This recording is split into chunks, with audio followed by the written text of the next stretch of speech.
सरकार के सेवा सुरक्षा एवं सुशासन की नीति पर चलते हुए 8 साल में इन दोनों थोड़ा फर्क है। सरकार का ये कहना है कि सरकार ने पिछले 8 साल में सेवा सुरक्षा और सुशासन प्रदेश में कायम करने के हिसाब से काम किया। मानते हैं बहुत सारे कल्याणकारी कार्य सरकार की ला रही है, इसके लिए इनको बहुत बहुत बधाई माननीय मुख्यमंत्री को।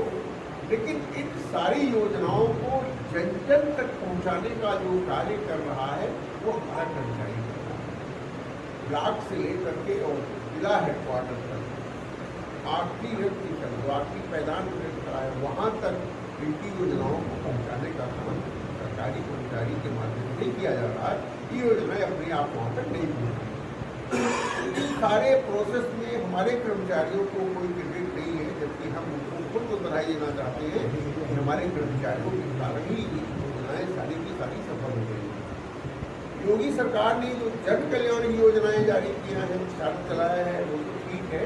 इसके साथ पिछले 8 वर्षों में कर्मचारियों के लिए भी योगी सरकार ने बहुत सारे फैसले किए। इन 8 सालों में राज्य कर्मचारी संघ परिषद के माध्यम से हमने बहुत से प्रकरण के सामने उठाए हैं, जिसमें 1/1/2006 से पहले के लोगों की पेंशन का पुनर्निर्धारण हुआ है, मृतक आश्रित की मौली में संशोधन हुआ है, कैशलेस इलाज की सुविधा का हुआ है। पुरानी पेंशन को इन्होंने लागू नहीं किया, लेकिन पुरानी पेंशन में कई सुधार इन्होंने किए हैं।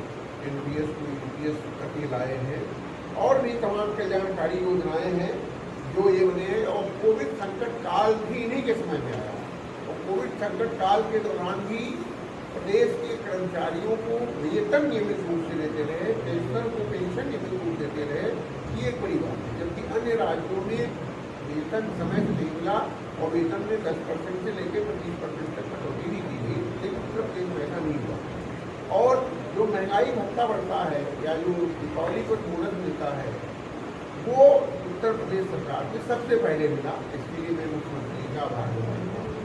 अच्छे कार्य कर रहे हैं, उन कार्यों का हम प्रचार प्रसार भी अपने माध्यम से करते हैं, लेकिन जो चीज़ें माननीय मुख्यमंत्री तक जानी चाहिए अगर वो नहीं पहुँच रही हैं तो उनको पहुँचाने का भी काम करते हैं। इस सुशासन के 8 साल में हम माननीय मुख्यमंत्री जी के साथ हैं, बट इस सुशासन के साथ हम ये भी कहना चाहते हैं कि सरकार का पहला स्लोगन क्या है? सेवा सुरक्षा एवं सुशासन।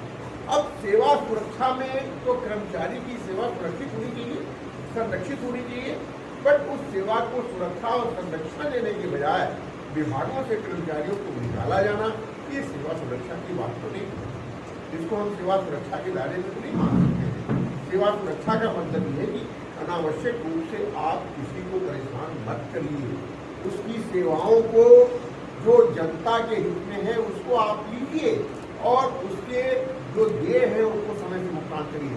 आउटसोर्सिंग कर्मचारी हमारे हैं, मेरे पास रोज शिकायत आ रही है कि 4-4 महीने से उनको अभी भी वेतन नहीं मिलता। अब जब एक मैसेज लोगों में चला गया है कि सरकार एक कारपोरेशन बना रही है आउटसोर्स कर्मचारियों के लिए, तो विभिन्न विभागों के जो आउटसोर्स कर्मचारी हैं और जो सेवा प्रदाता एजेंसियां हैं, जल्दी जल्दी उनका शोषण करके ये माहौल बनाने में लगी हुई है, क्या तो वो नौकरी छोड़ चले जाए या उनको नौकरी से निकाल दिया जाए ताकि वो भर्तियाँ करके उससे पैसा कमा सकें। ये सब चीज़ें, इन सब चीज़ों का भी मैं माननीय मुख्यमंत्री जी की तरफ से ध्यान आकर्षित करना चाहता हूँ। और आज जो है हमारे ख्याल से कर्मचारी वर्गों में जितने भी कर्मचारी संगठन हैं, सारी कर्मचारी पहला संगठन ऐसा है जो सरकार के अच्छे कार्यों की तारीफ करने के साथ साथ जो हमारी समस्याएं हैं उन पर भी खुल करके बात करता है। और उसी के तहत आज हमने ये कार्यक्रम आयोजित किया है।